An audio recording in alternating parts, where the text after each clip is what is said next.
Niggler was my senior year nickname.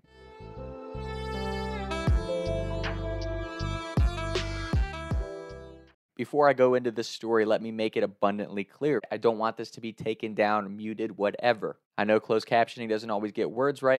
My last name is Ziegler. My name is Tom Ziegler. Somebody in my English class senior year decided to take the Z off, switch it with an N, and the pronunciation came out Niggler. I cannot control that. That is completely out of my control. Regardless of the intent or perspective you see that with, that is the truth. That is the factual information I am relaying in this story. What happened was we were in senior year English class, sitting in the back with two kids who criminally underrated comedians, right? Like they were always saying stuff quietly in the back of groups or in the back of class. And I feel like a lot of people never paid attention to these two. They were on the swim team. They were just freaking hilarious dudes that I got along with them great. I think everybody's heard of when you switch first letters of your last and first name and it sounds like whatever. Mine would be like Zom, Tigler, it just sounds goofy.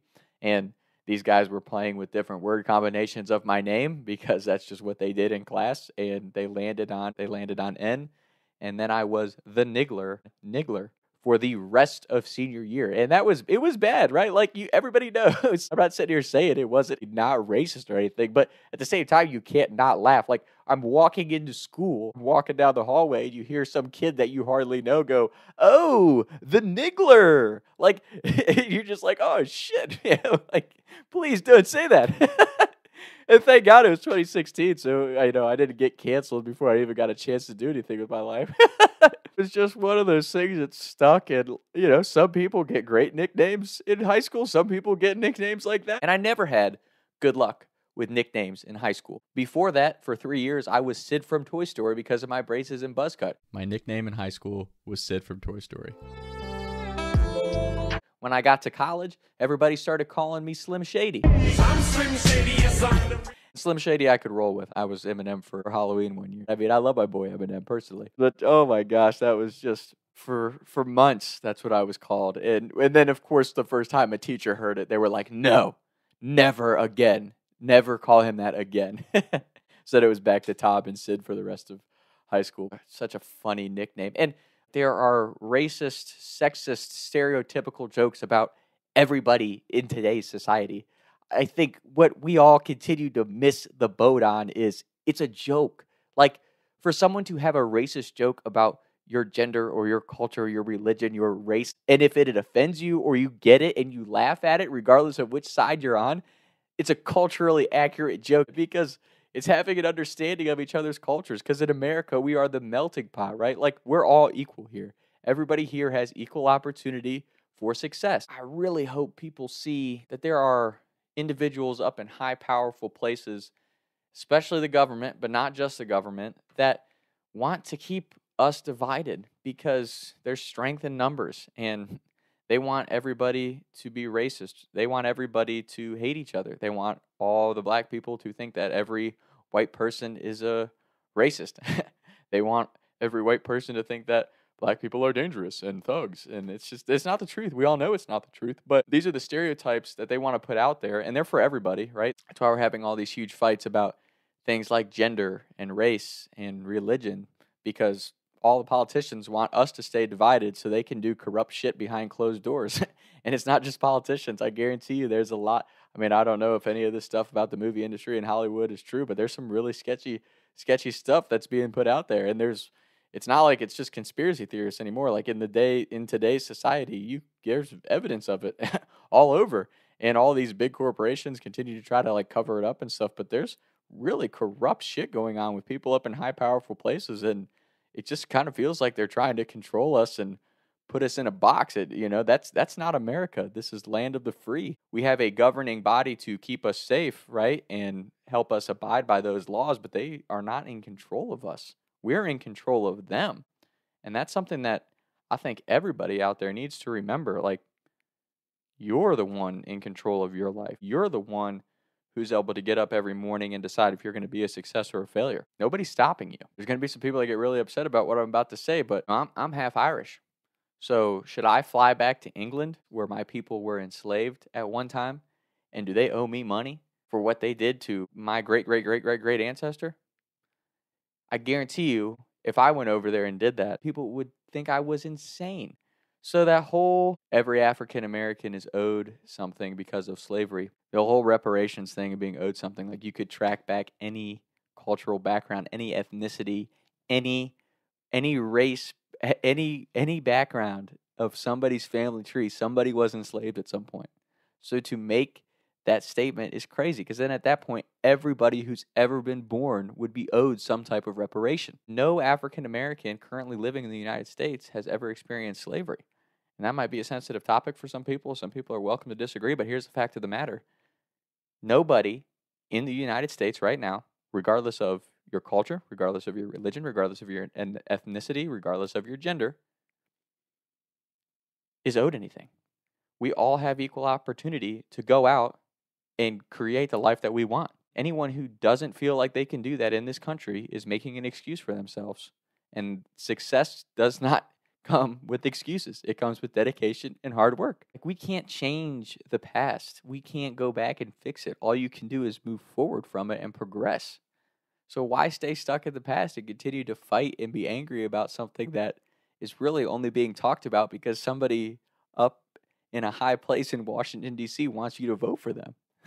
It's a scam. It's all there just to divide us. So if you don't see that, then you need to take a step back and really evaluate. Like, I have every opportunity that anyone has to go do anything I want with my life.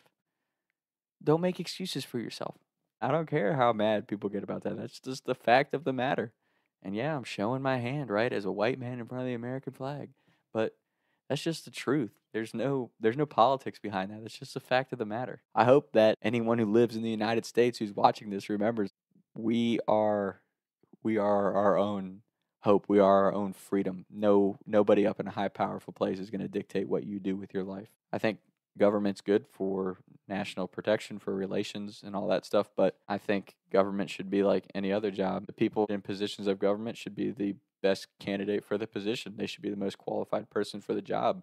If they're not good at their job, they should be fired too. Those are the type of laws that I'd like to see in place, because there's people, and everybody knows it, it's no secret, there's people in the government who continue to fuck over the American people for their own gain. It's messed up. It's wrong. And, not to be a conspiracy theorist, but if they are able to manipulate the elections and we don't have a fair election, people are going to start to lose their voice. So I'm not sitting here inciting violence. I'm not sitting here saying anything besides the fact that we have to come together as a people overall and put these social differences aside, because if you really walk around in America, and I've been to pretty much every city in the United States in the last couple of years, racism is a choice. And again, I'm not saying that racism doesn't exist, but we're teaching the wrong lesson. Not every white person is racist just because they're born white. Not every black person is a rapper, athlete, or thug just because they were born black. That's a stereotype. And yeah, stereotypes exist. But what we should be teaching the youth is, you are a generation that was born free of slavery, free of oppression. Everybody has an equal opportunity. Everybody is created equal. And you will have the opportunity and the freedom of choice to go out and do whatever you decide to do in life. So go pursue it and give it 110%. That's the lesson that we should be teaching young Americans right now. Not telling them that every black person is owed something just because they're black, or every white person is racist just because they're white, or whatever other stereotypes are out there. Black and white are just the ones that are constantly in front of us, right? So I still like to think that the future of America is really bright, and that majority of the people do see that all this division and stuff is really not the case, that it's people above us that know that the only way for them to stay in a powerful position is to keep us divided. It's messed up. I don't appreciate it. Maybe I'm looking at it from the completely wrong perspective, but to me, if you're on this soil and you're here legally, you have every right that I do. Doesn't matter what you look like, doesn't matter what your skin color is, doesn't matter what gender you identify as, and whatever else category we have for people nowadays. At the end of the day, everybody in the United States of America has the same rights and same opportunities that I do. So who am I to think anything less of them? If that's not the lesson that we're teaching in America, then we're teaching the wrong lesson. I don't think it's bad to teach the history of our country, but if you continue to sit here and say this history is why we need to hate each other and we're bad, then we're not progressing at all as a society. It doesn't make any sense. And to anyone out there, high school nicknames, be careful, especially in today's society, because like I said, 2016 was the last generation where you get lucky to not get canceled. But today, God, who knows? Who knows how that would go? So, but, then I mean, it wasn't funny. So that's today's episode. Hope everyone's well. We'll be back again soon. Talk to Tom. Taking shots by the lake till I can't even breathe no more. See no more. I was riding around town thinking to myself, is it gonna get easier? I'll be up and away up the street and bake, but I can't even breathe no more. What's it to me? What can I see? Taking shots by the lake till I can't even breathe no more. See no more.